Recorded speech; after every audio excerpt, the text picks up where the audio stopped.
Aujourd'hui, je vais parler de whether I'd go to the island-ish area of Penang, Malaysia.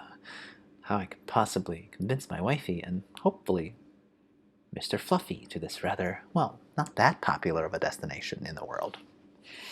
Hello, hello.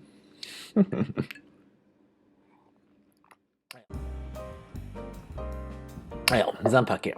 It's my new favorite time of the week because it's Mr. Fluffy time. Mr. Fluffy time. Hello. I was told by a new viewer that he's very calm for a cat. I suppose that's true, and I'm sorry, Mr. Fluffy, that I take your relaxedness for granted. I guess because you are my first cat, so I have no idea how really other cat might not stand being used like a prop like this, right? So thank you, Mr. Fluffy, for being the best set decoration a dude can ask for. Who's a good boy? You. Who's a good boy? You're a good boy. And get some chin scratchies. Chin scratchies. Yeah, there we go. Who's a good boy? Okay, poof. Tangent over. So where are we deciding on today? It is Penang Island in Malaysia. Well, I suppose since I am generally a city person, let's call it Georgetown, which is the main city on Penang Island, which in itself is part of the state also named Penang. I hope I'm pronouncing this correctly. If I'm not, somebody please correct me. Okay, now on to our usual criteria-based breakdown, right? Location. So one big part of why I'm interested in Malaysia as a whole is just its general location in the world, right? It's basically between China and Australia, and my favorite nickname rather, that I've heard it being referred to as is the United States of Asia. Now, I think that's a lovely name because Asia, honestly, is filled with nationalistic and ethnically homogenous countries, right? And Malaysia, with its specific history, has run counter to that general trend.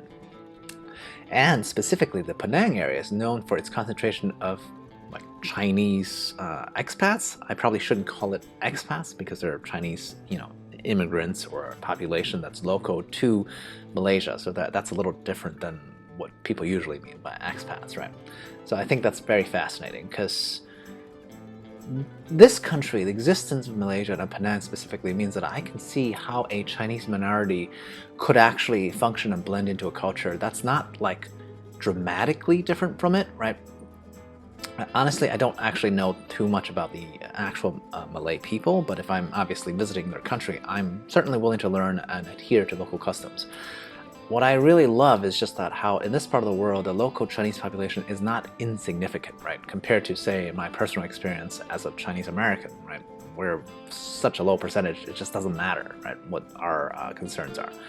So I'm very curious whether I would feel any different being in that type of environment. Heck, sometimes I even think about like very long-term plans, like if I had kids, at the current moment I'm inclined to believe that they might have a better experience as a minority growing up somewhere where at least they won't be judged as being the other simply based on their skin color, right? That exists in the US. That's never really going to change, despite what the media tells you. Asian people will never be considered white people. That is just ridiculous, right?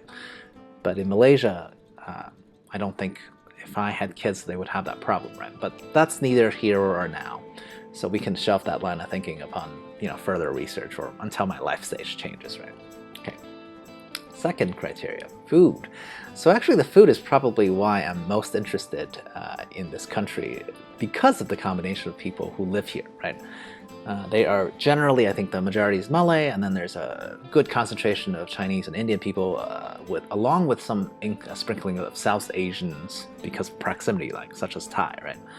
I'm simply very curious to the level of fusion food that would come out with such a mixture, right? Specifically because I am Chinese, I'm interested in whether living other people as a minority has infused the local Chinese food with some totally different and unexpected flavors, right? From what I've read, that is what is happening, right? And that's also probably why I'm specifically interested in Georgetown, where technically the Chinese population is actually slightly more than 50%. Creating a majority-minority area within Malaysia, right? So apparently this area actually wins awards on travel blogs and things like that for best street foods. I think that's a huge draw, right? Because as much as I enjoy, fancy 3-star Michelin restaurants type of food, nobody can really subsist on that kind of food, both for monetary reasons, but also for hedonistic adaptation reasons, right? Whereas comparatively, a place like Georgetown, where it's renowned for its great street food, that can last forever, right? Because you can have street food as a much more regular treat, right? And when I look this stuff up, I'm not giving you any names because the naming convention all looks very foreign to me and it's hard for me to recall. However, I know if I eat it and I like it, that's what's gonna stick in my memory, right? So basically, I'm just being a glutton. I want to eat all the spicy food of South Asia, right? Would Mr. Fluffy like it? I feel like maybe after he lives there with us locally for many, many months. Because right now, from what I know about him, he is a pickier eater than my wifey still, right? I mean, he might like fish. I feel like Malaysia is, has a lot of coastal area, so I bet they'll have like a bigger variety of seafood. So that's cool. We'll see. Okay, on the attractions front, well, I wouldn't really look at Georgetown as a vacuum, right? I feel like if I go there, I'll probably take side trips to other parts of Malaysia, or even down to like Singapore, right? Except I just looked that up in terms of like what the drive is in between Singapore and Georgetown, and it's like 8 hours. Never mind. I feel like I'm just showing my Americanness in terms of how little I know about the geography of other countries.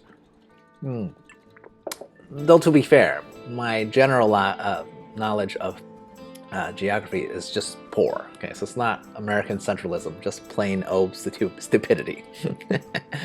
So it really does sound like if I go to Georgetown, I'm probably going to hang out in Georgetown for a bit, right?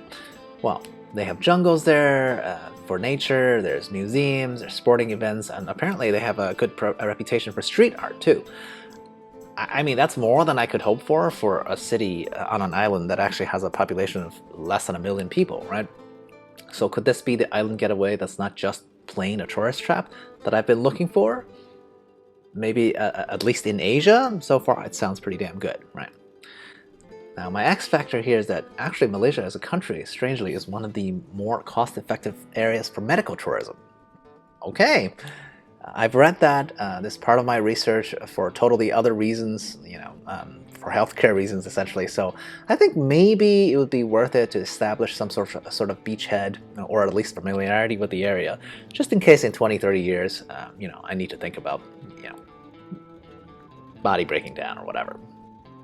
So finally, realistic chance of going. I put this one at about 75%. I mean, it is Asia, so it's generally safe from like violent crime, and it's also a Muslim majority country, I believe, so I assume that I can find some very safe Uber drivers. I mean, I don't really think I need to do much convincing on wifey for Malaysia as a country, right? At least compared to anywhere in the Middle East or Africa or even India, let me be clear. So I'd say it'll probably happen, I'm not sure when, might be outside of the next 5-year window, but it really depends on when wifey will get a lot more free time, than she does right now, because she has a standard corporate gig still.